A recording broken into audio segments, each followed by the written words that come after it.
एक इम्पॉर्टेंट चीज है और मैं ये मानता हूं कि इसको एक्सपोज करना चाहिए।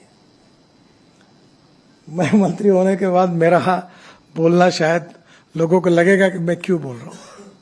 ये जो डीपीआर बनाते हैं, इतने घटिया क्वालिटी के डीपीआर बनाते हैं और हमको भी कोई शर्म नहीं आती कि वही प्रोसेस से वही गलत डीपीआर हम स्वीकार करते हैं, ना उनके ऊपर कार्रवाई होती है। स्टेट गवर्नमेंट में भी यही होता है, सेंट्रल गवर्नमेंट में भी यही होता है और डीपीआर वालों को कभी जिम्मेदार पकड़ा नहीं जाता। मुझे तो कभी कभी ऐसा लगता है कि सबको मिलाकर इनके ऊपर ही एफआईआर डालनी चाहिए, क्योंकि जब लोगों के मन में इसके प्रति ये जो एक उनकी गलती कितने लोगों की जान जाती है, इसका कोई ना कोई विचार करेगा कि नहीं करेगा। मैं भुगत भुगी मेरा एक्सीडेंट हुआ था, मैं लीडर ऑफ ऑपरेशन था महाराष्ट्र में। तब एक पेड़ पे जा red light car, police protection, siren car, 10, 12, 15 कारों का कैनवा होते हुए मैं एक पेड़ के ऊपर गया।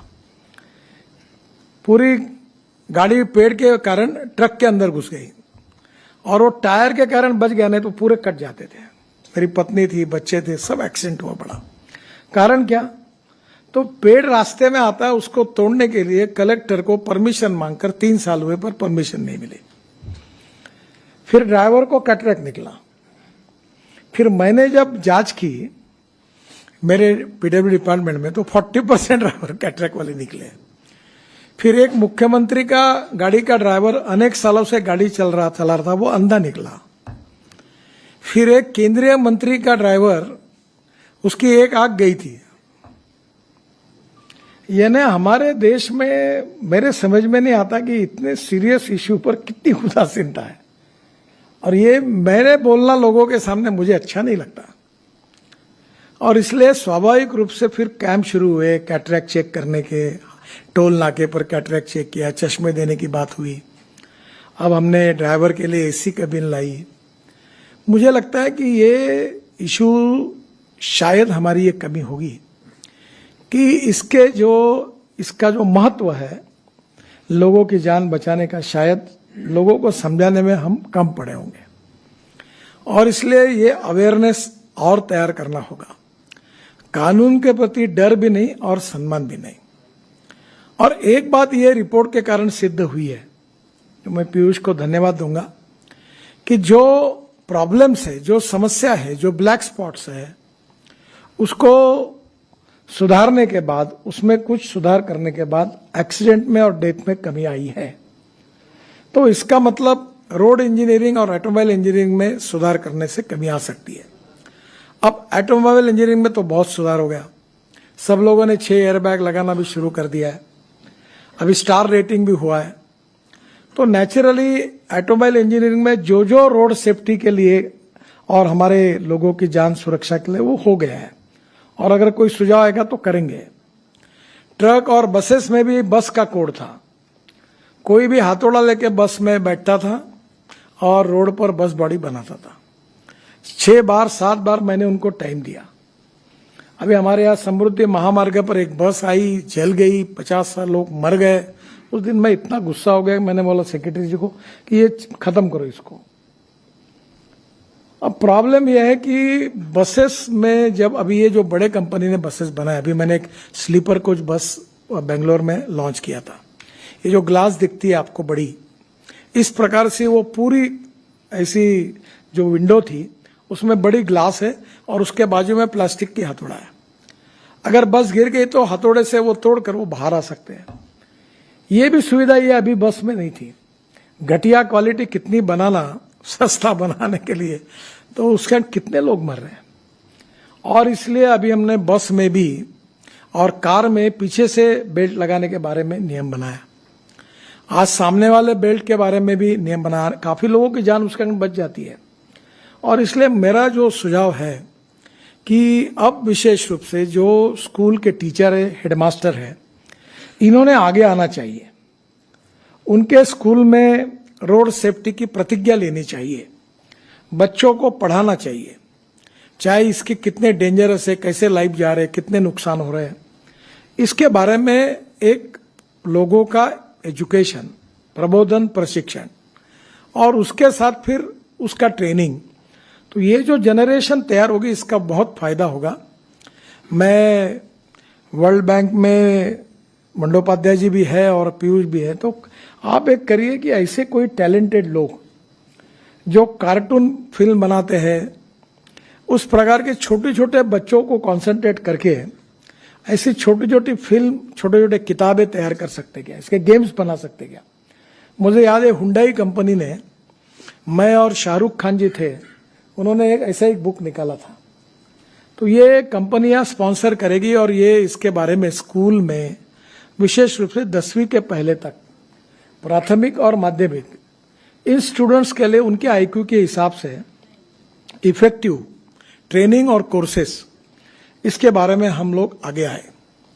दूसरी बात इंपॉर्टेंट ये है कि हमारा ये प्रोजेक्ट, ये जो सब्जेक्ट है, ये स्टेट लिस्ट में है। इसमें राज्य सरकार का भी सहयोग चाहिए और भारत सरकार का भी सहयोग चाहिए।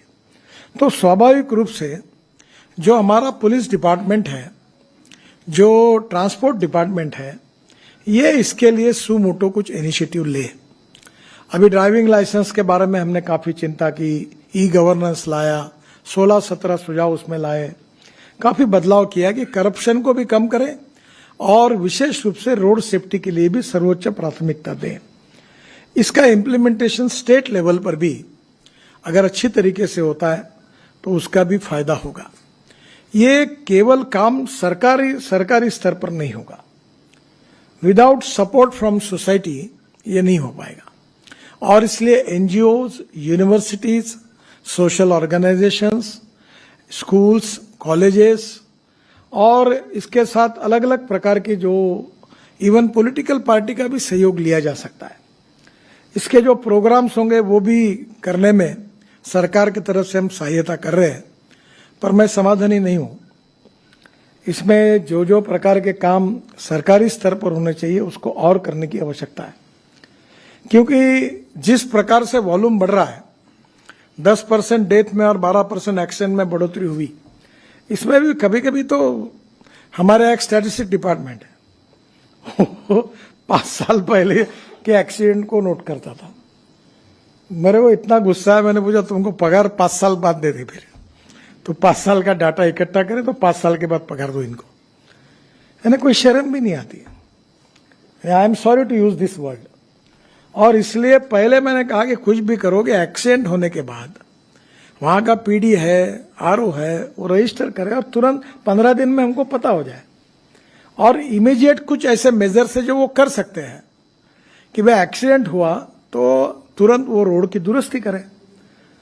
हमारे यहाँ एमपीज के इसमें हमने अपघात निवारण कमेटी, एक्सीडेंट निवारण कमेटी अपॉइंट की, उसमें पब्लिक रिप्रेजेंटेटिव और एमपी और कलेक्टर को जिम्मेदारी दी।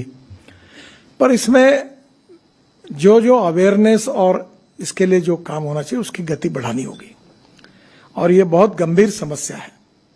इसमें 2 प्रकार की बातें मुझे लगती है। पहली बात कि रोड सेफ्टी में एक्सीडेंट्स क्यों हुआ है और डेथ क्यों हुई है, और दोनों का संबंध रोड डिजाइनिंग से क्या है, ऑटोमोबाइल इंजीनियरिंग से क्या है।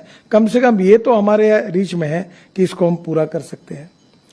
कुछ ऐसे एक्सीडेंट्स हो सकते हैं कि जो हम सब कुछ करने के बाद भी होंगे, उसका कोई इलाज नहीं है, पर जिसके कारण है वो कारणों को ढूंढकर उस समस्याओं को किसी भी स्तर पर, प्राथमिक स्तर पर उसको पूरा करना, और इसके लिए पब्लिक अवेयरनेस तैयार करना।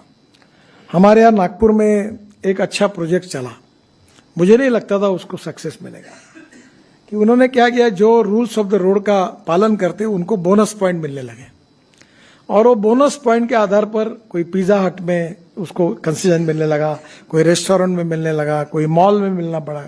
तो उसके कारण लाखों लोग अब उसका एडवांटेज लेने लगे।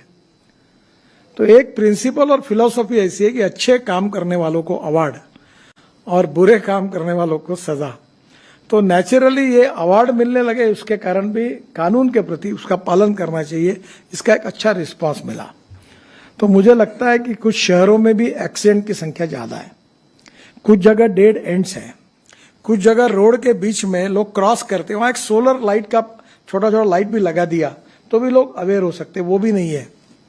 और इसका कारण जो है वो आम अधिकारियों में और जनता में भी जितनी संवेदनशीलता चाहिए उसकी और ज्यादा निर्माण करने की आवश्यकता है।